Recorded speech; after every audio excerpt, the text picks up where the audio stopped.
Bonjour à tous et bienvenue à votre émission de santé sur Business 24 Africa. Alors aujourd'hui, nous parlerons d'une maladie très invalidante qu'on nomme peu parce que très peu connue par nos populations, mais qui quand même fait des ravages. Elle touche la gente féminine. Comme je l'ai dit, pour en parler, nous recevons le docteur Ouattara Cissé qui est urologue, assistant-chef de bioclinique, laboratoire d'anatomie, service d'urologie au CHU de Trècheville. Bonjour docteur. Bonjour Irène. Bienvenue sur notre plateau. Merci. Alors nous parlons aujourd'hui du prolapsus. Et le prolapsus, comme je l'ai dit, c'est une maladie, on ne nomme pas ça très souvent. Peut-être que les femmes l'ont, mais c'est pas très connu. Hein. Et pourtant c'est fréquent. Et pourtant c'est fréquent. Comment on définit le prolapsus, docteur? Le prolapsus, pour la population générale, pour tout le monde, c'est une descente d'organes. C'est ce que communément les dames appellent bobodouma. Okay. En fait, en termes un peu plus corrects, on dira que c'est une descente anormale d'organes pelviens et qui vont aller jusqu'au niveau même de la vulve ou alors au niveau du rectum, de l'anus. Donc, ces organes pelviens-là, il faut faire la différence entre l'abdomen et puis le petit bassin.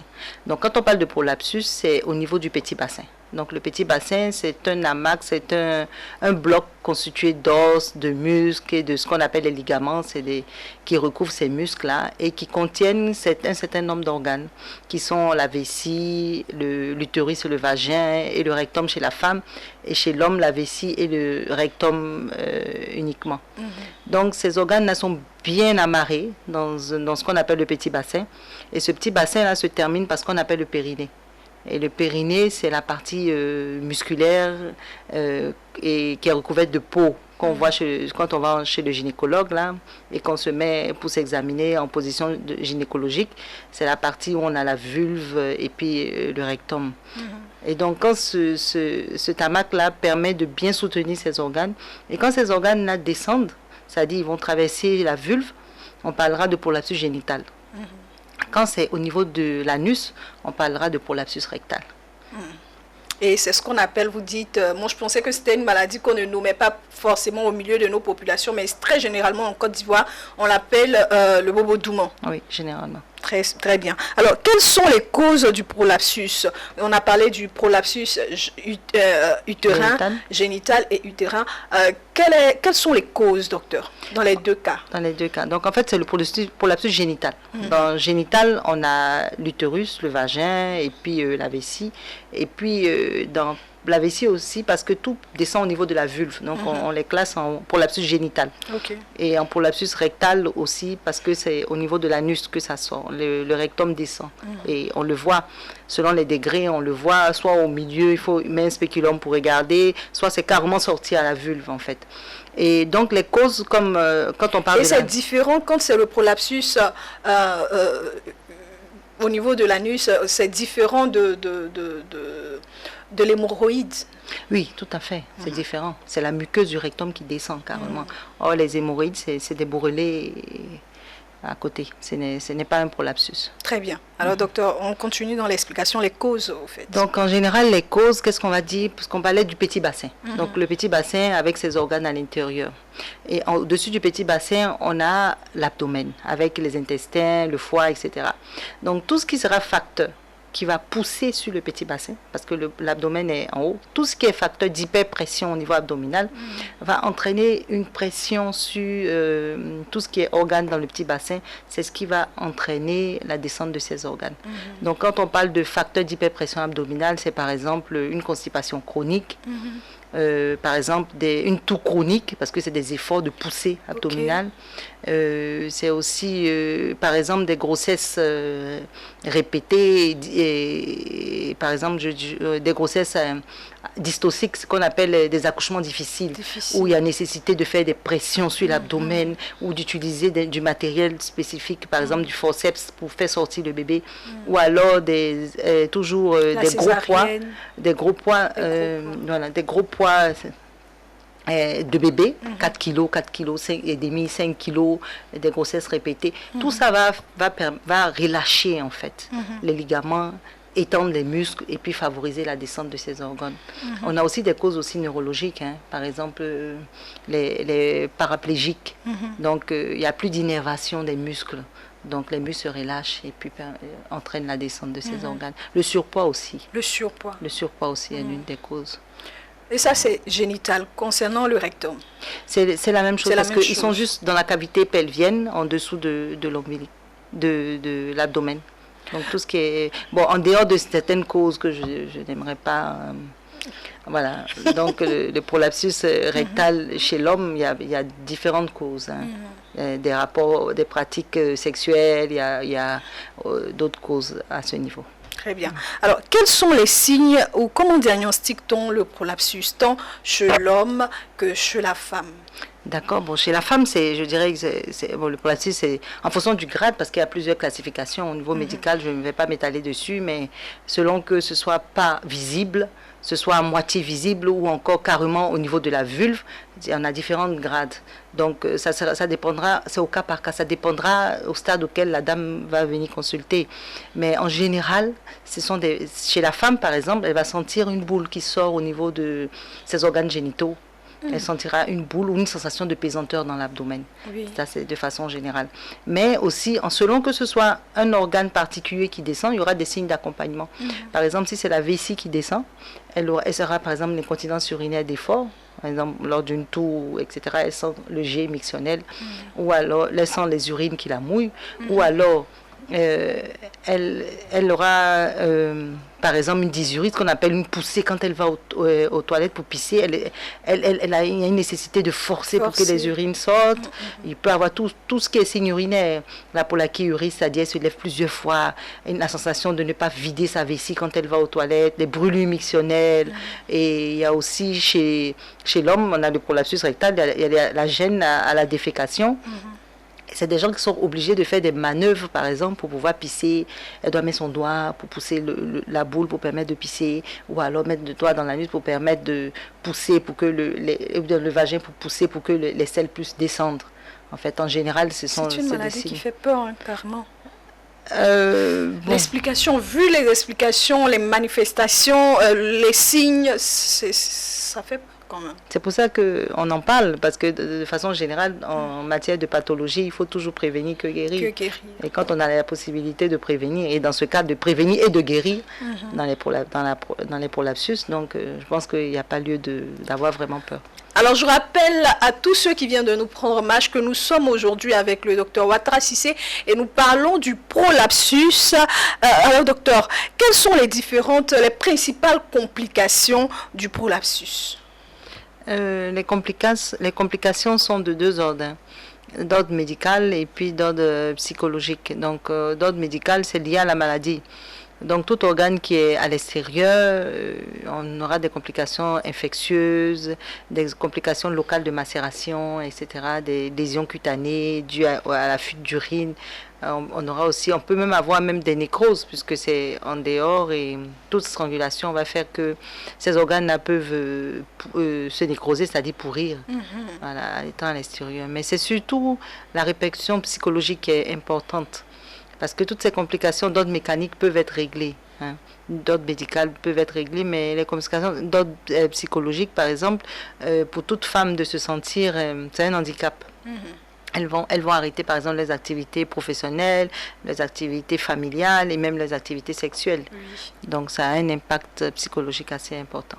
Est-ce qu'il existe des examens pour révéler ou bien pour détecter le prolapsus? Des examens spécifiques, non, parce que le diagnostic, oui, il est spécifique, non, c'est des examens qui permettent de confirmer ou bien de chercher des complications. Mais les examens, le diagnostic est surtout clinique, hein. On peut être amené, par exemple, à faire, par exemple, des radiographies qu'on appelle chez nous une UCR, une rétrographie cystographe rétrograde, c'est-à-dire on va demander à la dame de pisser, on va lui injecter quelque chose par le canal urinaire par lequel elle pisse, et puis on va photographier les différentes tentes de sa miction. Donc on pourra voir à la radio que la vessie, au lieu d'être dans son enceinte, à la radio, on la voit descendre jusqu'à pratiquement en bas du pubis. Donc c'est déjà un diagnostic, mais on peut aussi demander des examens pour détecter les complications, par exemple un examen des urines pour voir s'il y a une infection. On peut même amener à faire une IRM. Et des touchés. Comme oui, ce que les gynécologues font. Voilà, c'est ce que je dis, c'est clinique. Parce que quand on voit, on sait déjà que c'est... Maintenant, il faut pouvoir distinguer c'est quel organe. Donc, on est amené à faire des touchés pour voir. Puis on peut faire même des examens urodynamiques aussi.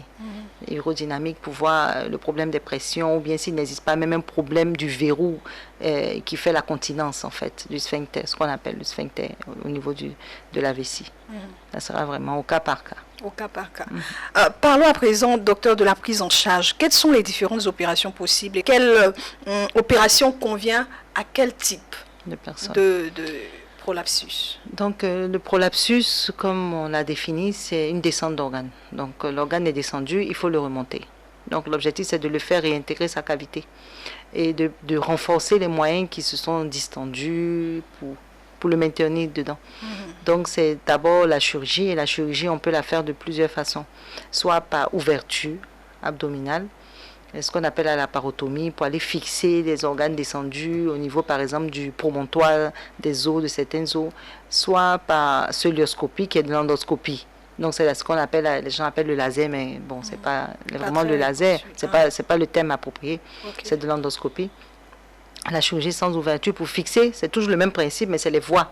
Les voies d'abord, les voies de la chirurgie qui sont différentes. On peut aussi aller par voie vaginale, la voie vaginale par laquelle elle est descendue. Il s'agira de réintégrer la vessie, de réintégrer le rectum et puis de fixer, de faire la cure, de permettre aux ligaments, de mettre des moyens de suspension. Mais dans certains cas, on est même amené à faire, par exemple, d'enlever l'utérus. Faire des hystérectomies, oui, parce que des fois, c'est carrément tout l'utérus qui est dehors, vu l'âge. Bon, elle est ménopausée, elle n'a plus besoin de son utérus pour certains facteurs et tout ça. Donc, c'est ces ligaments-là, après avoir enlevé l'utérus, qu'on va prendre pour soutenir les autres organes pelviens. Alors là, ce sont des opérations. Mais quand on parle de prévention, quels sont les exercices quotidiens à faire? Je voudrais qu'on revienne un peu là-dessus parce que vous avez un peu brossé cela dans les premières questions. Des exercices quotidiens pour prévenir. Qu'est-ce qu'on pourrait suggérer? Bon, la prévention, elle est de deux ordres. La prévention d'ordre médical, je dirais, de supprimer, comme j'en parlais, de supprimer les facteurs d'hyperpression abdominale qui vont pousser les organes en dehors, et revoir son hygiène de vie, son alimentation, éviter le surpoids, les maladies chroniques comme la toux, etc., la constipation. Mais aussi, par exemple, pour les femmes, après chaque accouchement, il faut faire ce qu'on appelle la rééducation du périnée. Donc, on peut le faire. Il y a des exercices qu'on va vous montrer. La sage-femme va vous montrer. Après l'accouchement, ce qu'il faut faire, de contracter les fesses. Et il y a différents exercices. Il y a un service de rééducation fonctionnelle au CHU de Yopougon. Et avec un médecin spécialisé pour tout ce qui est urodynamique. Donc, on peut être amené à être adressé là-bas. Il faut faire de la rééducation du périnée après chaque accouchement. Après chaque accouchement, de façon préventive, oui. Et puis éviter de faire des gros bébés. Il faut respecter tout ce que les médecins disent. Éviter de faire des gros bébés. Boire moins d'eau glacée, par exemple, pourquoi pas? Bon, c'est pas l'eau glacée qui va entraîner un prolapsus. C'est ce que la pensée populaire prétend. Bon, ça part toujours d'un fait qui est un peu vérifié dans la population chez les parents. C'est de voir qu'en buvant l'eau glacée, on digère mal, on a du surpoids, etc. En fait, il faut voir, voilà. Faut voir la finalité. Faire de la rééducation après chaque grossesse, éviter d'avoir des enfants, de faire de gros bébés. Et quand on est en grossesse, il faut se faire suivre sa grossesse pour éviter des accouchements difficiles. Voilà. Tout ça, c'est des facteurs qui vont entraîner une descente d'organes. Très bien. Peut-on se faire opérer à tout âge d'un prolapsus? Oui. Tant qu'il n'y a pas de contre-indication à l'anesthésie, vraiment, et que l'état général le permet, les fonctions biologiques le permettent, il n'y a vraiment pas de problème à une chirurgie, si c'est indiqué pour le cas présent. Voilà. Concernant la sexualité, docteur, après une opération d'un prolapsus, est-ce qu'on peut revenir à une vie sexuelle normale, c'est-à-dire la sensibilité, l'excitation sexuelle, est-ce que ça peut revenir ou pas? Bon, ça n'a vraiment rien à voir parce qu'on ne joue pas sur les nerfs, on ne joue pas sur la sensibilité. C'est d'attendre de respecter d'abord les principes, la cicatrisation totale au minimum 1 mois à 3 mois avant de reprendre une activité sexuelle. Mais au contraire, je dirais que ça leur fait un peu plus de bien, puisque avec cette cure et puis cette remontée des organes, on a tendance à avoir un vagin qui est un peu plus rétréci. Et pour certaines personnes, ce serait peut-être pas mal. Si on a tout refait remonter, là, on doit ressentir pratiquement, la dame retrouve une nouvelle jeunesse, en fait. Donc, ça n'a absolument rien à voir sur la sensibilité locale, sur la libido, ou bien... Mais c'est peut-être les facteurs d'origine psychologique, là, peut-être qui peuvent agir, mais progressivement, tout rentre dans l'ordre. Très bien, mais éviter quand même certaines positions. Il ne faut pas se jouer les... Il faut, après une chirurgie... Oui. Après une chirurgie, tant qu'on a cicatrisé, au bout de 3 mois, quand on reprend les activités sexuelles, c'est... On peut tout se permettre. Bon, je ne sais pas ce que vous mettez dans, dans tout. Ah, je vois que le docteur est... Non, on peut y aller, il n'y a pas de problème, on peut y aller, mais je ne sais pas, bon, qu'est-ce que vous mettez dans tout?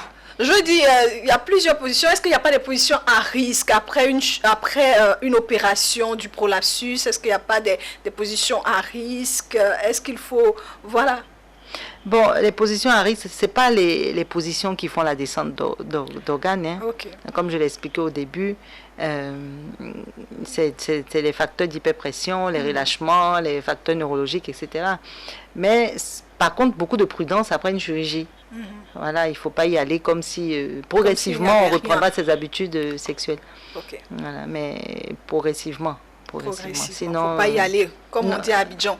Voilà, il faut par contre éviter d'éviter de prendre les poids lourds, comme je dis. Après une chirurgie, il faut éviter de soulever des charges un peu trop. Voilà, c'est tout ce qui va pousser. Mais l'acte sexuel, c'est plutôt, c'est pas des poussées. Des poussées en dedans, pas en dehors. Très bien. Merci, docteur. J'aime l'expression. Alors, docteur, nous sommes à la fin de notre émission. Certainement, peut-être que vous avez un dernier mot, un dernier conseil à donner à nos téléspectatrices, nos téléspectateurs à propos de notre thème aujourd'hui qui était le prolapsus. Eh bien, comme je dis, il vaut mieux toujours prévenir que guérir. Ce n'est pas une maladie honteuse. Ce n'est pas une maladie incurable. Et...